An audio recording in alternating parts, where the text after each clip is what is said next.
Intéressant. Très très très intéressant. Ah, vous êtes là. Comment allez-vous le petit équipage? Passez un bon week-end? Bienvenue en direct de notre 13e étape, pile sur l'équateur. Bon, je ne vous cache pas, il y a eu un petit quiproquo vendredi dernier au sujet de l'ordre d'arrivée pour le critérium de la salle à manger.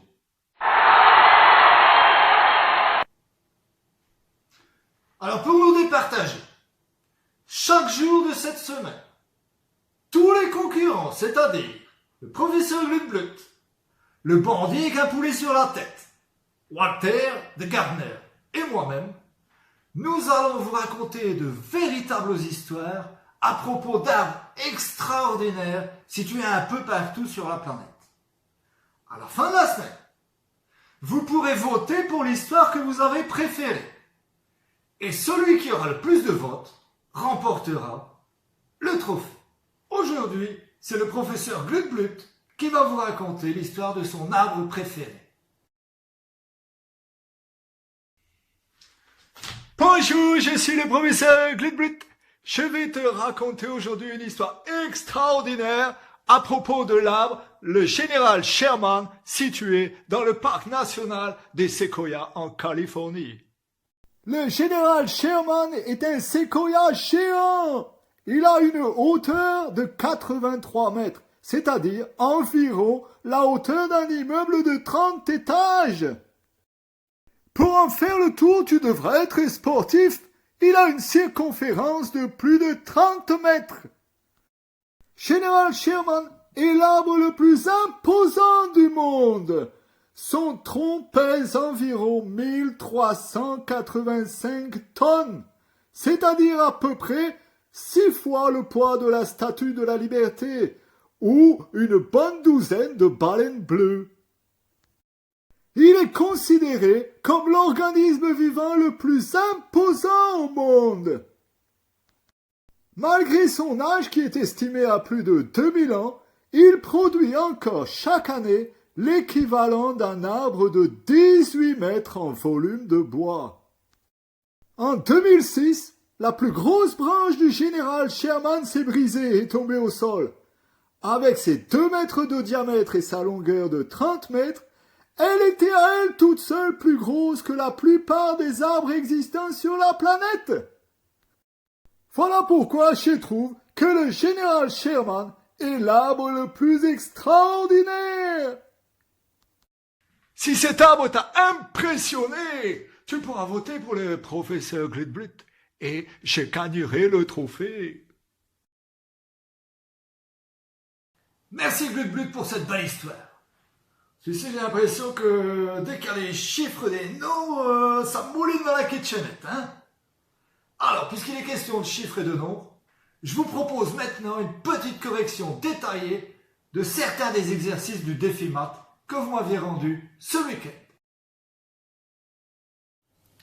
Nous allons commencer par l'exercice numéro 3. Il vous était demandé de tracer un triangle ABC avec des dimensions imposées. Pour cela, il te faut une règle et un compas. Je vais commencer par tracer le côté qui a la plus grande mesure, le côté AC qui mesure 6 cm. Mais tu pourrais très bien commencer par l'un des autres côtés, la méthode reste la même. Je prends donc ma règle et je vais tracer un segment de 6 cm.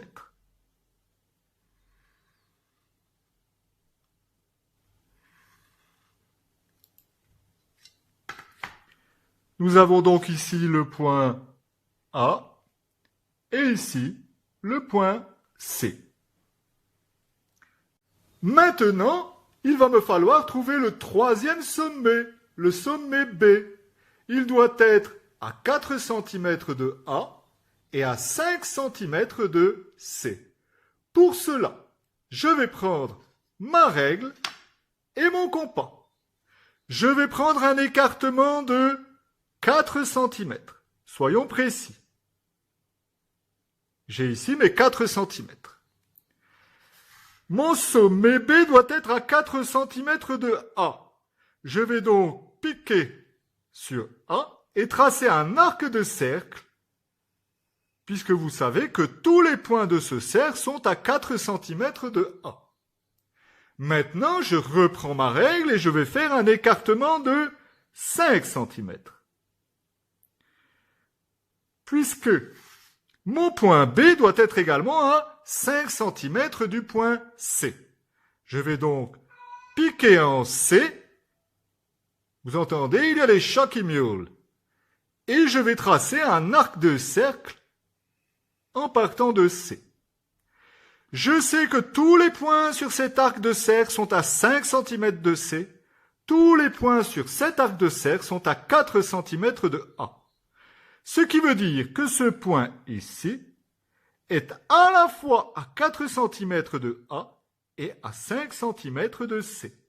Il ne me reste plus qu'à relier le sommet A et le sommet B, le sommet C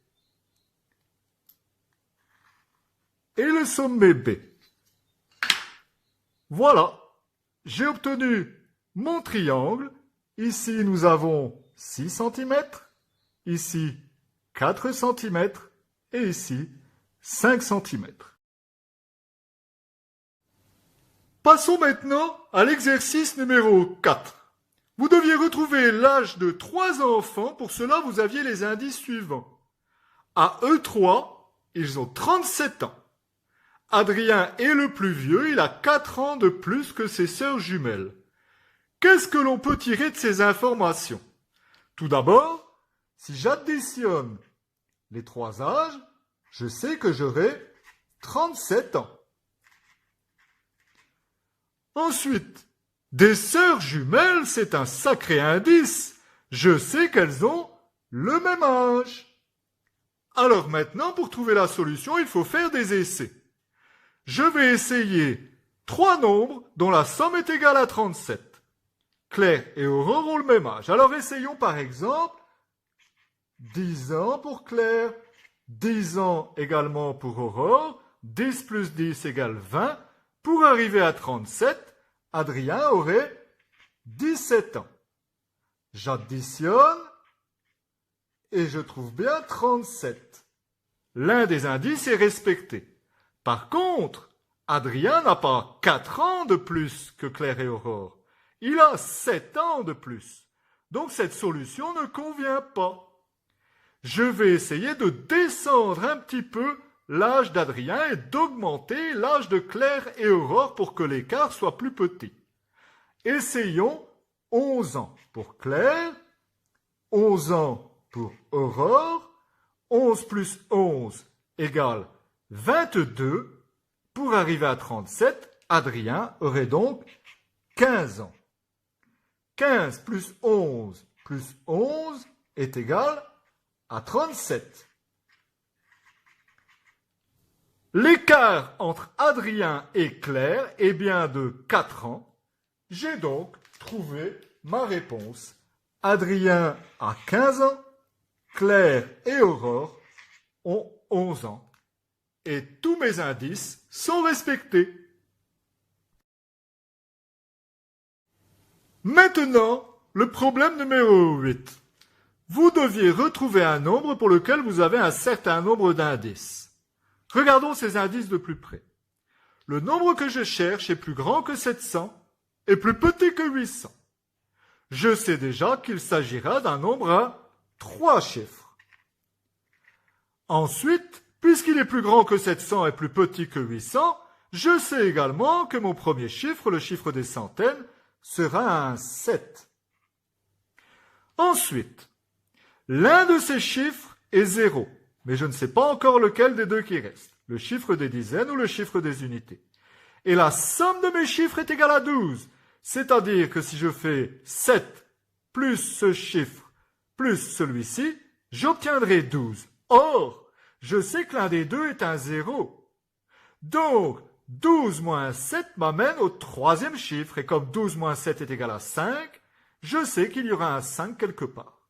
Maintenant, je ne sais pas encore si je dois placer le 5 ici ou ici, pareil pour le 0. Regardons pour cela le dernier indice. On me dit que c'est un nombre pair. Je sais que les nombres pairs se terminent tous par un 0, un 2, un 4, un 6 ou un 8. Il ne peut donc pas s'agir du 5. Le 5 est donc placé ici et le 0 en chiffre des unités. Je vais maintenant relire tous mes indices pour vérifier que je n'ai pas fait d'erreur. 750 est bien plus grand que 700, plus petit que 800. L'un de mes chiffres est un 0. La somme de mes chiffres, 7 plus 5 plus 0, est égale à 12. Et c'est un nombre pair. Voilà. Et pour terminer, le problème numéro 9, où il s'agissait de retrouver le nombre de bandes nécessaires pour ranger une collection de timbres. Tout d'abord, je vous propose de calculer exactement le nombre de timbres dont dispose Serge. Pour commencer, il achète 4 pochettes de 45 timbres. Nous allons donc poser 45 x 4. 4 x 5, 20, je retiens 2. 4 x 4, 16 et 2, 18. Il a donc acheté 180 timbres. Mais il a également récupéré 24 timbres sur des enveloppes que je vais devoir ajouter à mes 180 timbres. 180 plus 24. 8 et 2, 10. Je retiens 1. Voilà. Il a 204 timbres. Mais il en a mis 38 de côté pour les échanger. S'il les a mis de côté, je ne vais pas les ranger dans les bandes. Il faut donc soustraire ces 38 timbres des 204 que nous avions trouvés. 204 moins 38. 4 moins 8, je ne peux pas, je place mes retenues. 14 moins 8 égale 6. 0 moins 4, je ne peux pas, je replace des retenues. 10 moins 4 égale 6 et 2 moins 1 égale 1. Voilà, je connais maintenant le nombre exact de timbres dont dispose Serge. Il souhaite les ranger dans des bandes qui peuvent contenir 5 timbres. Je vais donc tenter de partager mes 166 timbres en 5, en collection de 5. Je vais pour cela poser une division. 166 divisé par 5. Je ne peux pas placer 5 dans 1, donc je commence par 16. Hop. Combien de fois 5 dans 16? 3. 3 fois 5, 15. Je fais ma petite soustraction. J'abaisse mon 6. Combien de fois 5 dans 16? Encore une fois 3. 3 fois 5, 15. Et il me reste 1. Attention à ce reste. Nous allons voir ce qu'il faut en faire. Le résultat de cette division nous montre qu'il faut 33 bandes, mais attention, nous avons un timbre ici qui est tout seul et qu'il faudra également ranger. J'aurai donc 33 bandes complètes, mais il m'en faut une 34e pour ranger ce timbre. La réponse était donc qu'il faudra à Serge 34 bandes. Attention, toujours quand vous posez une division, de bien savoir ce que vous devez faire avec le reste. Voilà, c'est terminé. Il me reste maintenant à vous proposer le travail et les activités pour les jours à venir. Tu trouveras ce soir sur le Padlet toutes les corrections et les scores du défi maths. Pour demain mardi, n'oublie pas ton travail d'histoire sur la chronologie ainsi que la lecture des chapitres 7 et 8 de Toby Lowness. Et enfin, pour ce week-end, je te propose un petit quiz sur la géographie de l'Europe. 15 questions auxquelles tu peux répondre seul ou en famille. Voilà, notre 13e escale équatoriale touche à sa fin. Je voulais remercier tous ceux qui m'envoient des photographies de chez eux, de leur plantation. Alors les autres, n'hésitez pas. Si vous avez fait de jolis avions en papier, des plantations ou toute autre chose, votre Awele, etc., n'hésitez pas à me les envoyer. Ils seront publiés sur le Padlet. N'oubliez pas non plus que pour voter pour la meilleure histoire, les votes ne seront ouverts qu'en fin de semaine, quand tous les participants auront raconté l'histoire de leur arbre préféré. Alors, en attendant, je vous souhaite une bonne fin de journée et n'oubliez pas, gardez la frite!